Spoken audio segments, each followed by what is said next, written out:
Hi everyone, I'm Mike Staver. This is Mondays with Mike, a weekly show where I answer questions from people just like you. This is an interesting question. Dear Mike, I'm a naturally happy person. That's great.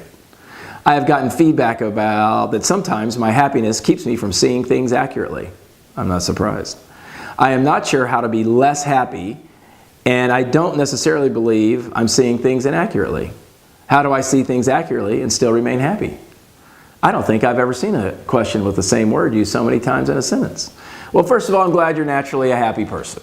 There aren't a lot of naturally happy people floating around in the world, so well done and congratulations. Secondly, you probably are seeing things inaccurately sometimes, unless you're balanced. And I don't think that's a bad thing necessarily. I mean, the research is pretty clear that people who are happier achieve more, have better relationships, and live longer, fewer illnesses, so on and so forth. I think happiness is a good thing.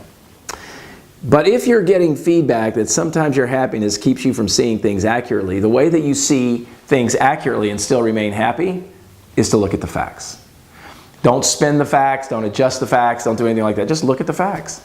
You can still be happy. There are degrees though, right? The happy switch isn't on or off. The degrees, it's a continuum, and so the better you are at being able to modulate that, the more effective you'll be. Some people think that if they look at the facts, and something is scary, as an example, or something is sad, they think, well, I'm not going to be happy. No, you're not, but you're not supposed to be. You know, if you go to a funeral of somebody you love and you're happy, people are going to cart you away and put you in a very soft room to consider what your problem is, right? So the way you stay happy and see the world accurately is to look at the facts, is to be able to acknowledge and be open to seeing things as they actually are. What you do with the facts is what determines whether you're an optimist or not. So just be willing to look at both sides of the equation. Don't be a minimizer. What a minimizer does is see the facts and think it's no big deal, right? So there's a tornado coming down the street. Well, at least it's just a small tornado. Now, if you're chronically chipper, and every time somebody comes up with real pain or a real challenge, you think you've got to help them feel better, that's incredibly annoying.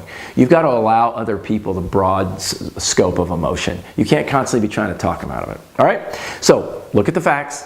Make sure that you allow yourself the continuum of happiness, that you can't be full of joy all the time like you won the lottery if something's really sad. And then allow other people to give you feedback about what the truth is. What you do with those facts is what determines your optimism. I'm Mike Staver. I'll see you next week. Take care.